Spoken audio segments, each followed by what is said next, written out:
Thierry Henry oo magacaabay laba koox oo Barcelona ka awood badan marka la joogo tartanka Champions League.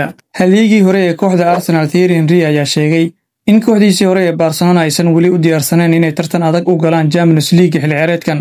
Gaar ahaan marka loo eego kooxaha Arsenal iyo Bayern Munich, Barcelona ayaa barbaro la gashay Club Brugge kulankii Champions League ee Arbacadii, iyagoo 3 jeer ka yimid goolo looga hormaray. Natiijadaas ayaa Barca ka dhigtay inay ka dhacdo kaalinta 11aad marka loo eego miiska guud ee tartanka. Haddii ay Barca natiijooyin wanaagsan keeni weydo kulamada soo socda, waxay halis ugu jiraan inay seegaan booska tooska loogu soo aado wareegga 16. Thierry Henry oo ka hadlayay barnaamijka falanqaynta ciyaaraha ee CBS Sports ayaa shaki geliyay falsafada uu ku ciyaaro Hans Flick, isagoo sheegay in difaaca Barcelona uu aad u furan yahay.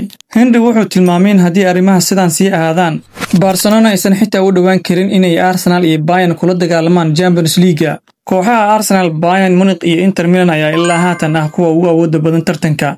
Dhammaantood waxay leeyihiin 12 dhibcood maadaama ay guuleysteen dhammaan 4toodii kulan ee hore. Henry oo niyad jabsan ayaa sheegay isku duwidda difaaca waa mid aad u liita, ayuu yiri Henry. Champions League sidan looguma guuleysto aad ayay u adag tahay. Henry wuxuu xusay in dhibaatada difaaca Barcelona aysan cusbayn. Waxaa sidan oo kale dhacday kulankii PSG, kii Benfica, sanadkii hore ee El Clasico iyo kii Inter. Waan ka xanuunsadaa inaan sidan ka iraahdo kooxdii aan u ciyaari jiray, balse runta waa in la sheegaa. Fiid wanaagsan saaxiibayaal, intaas ayaan ku soo gabagabeynayaa warbixintii koobneed ee aan uga hadlayay wararkii ugu dambeeyay ee kubadda cagta. Haddii aad ilaa dhamaadka muuqaalka nala soo gaartay, ilaawin inaad muuqaalka like saarto, sidoo kalena sii share gareyso. Haddii aad nagu cusubtaa nagu soo biir oo ka mid noqo asxaabta nagu xiran. Mahadsanid.